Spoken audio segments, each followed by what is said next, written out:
सरपंच संतोष देशमुख यांच्या हत्येला 1 वर्ष पूर्ण, अजूनही मुख्य आरोपी कृष्ण आंधळे फरार। सरपंच देशमुखांना न्याय कधी? मस्साजोग वासियांचा सवाल। स्थानिक स्वराज्य संस्था होणारच, कोणत्याही निवडणुकीला स्थगिती नाही। सुप्रीम कोर्टाचे आदेश, 21 जानेवारीला पुढील सुनावणी।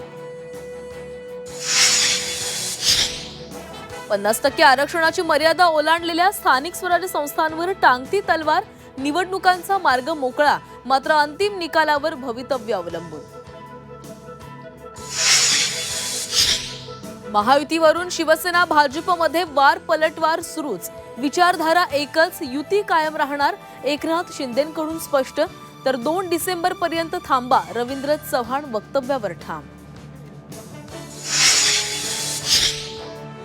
विजय वडेट्टीवारांनी धनुष्यबाण लावून शिवसेनेमध्ये यावं, उदय सामंत यांची ऑफर, राजकीय वर्तुळात चर्चांना उधाण।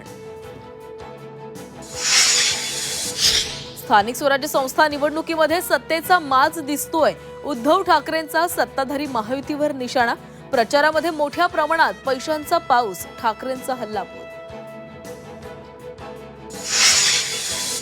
मित्र म्हणून सोबत घेऊ, पण कुणी भाजपचा बाप होऊ नये, गणेश नाईकांचा शिवसेनेला इशारा।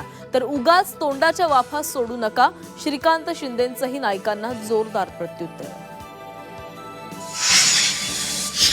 IIT बॉम्बे वादामध्ये भाजपचे ज्येष्ठ नेते राम नाईकांची उडी, केंद्रीय मंत्री जितेंद्र सिंह यांनी वक्तव्य मागे घ्यावं, राम नाईकांचं पत्र, तर राजकीय पोळी न भाजण्याचं आवाहन। पुण्यातील कुख्यात गुंड गजा मारणेला विशेष मकोका कोर्टाकडून जामीन मंजूर, मारहाण प्रकरणी मारणेला झालेली अटक।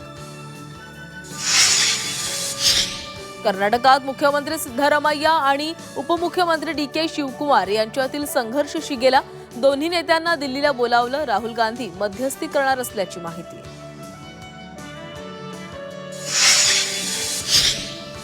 साधुग्रामसाठी तपोवनातील 35 एकर जागेवर माईस हबचं नियोजन, नाशिक महापालिकेकडून 220 कोटींच्या निविदा, पर्यावरण प्रेमींकडून संताप व्यक्त। श्रीलंकेमध्ये डिटवाह चक्रीवादळाचा कहर, मुसळधार पाऊस, भूस्खलनामुळे 80 जणांचा मृत्यू, अनेक जण बेपत्ता, तर चक्रीवादळ भारताच्या दिशेनं सरकत असल्यानं धोका वाढला।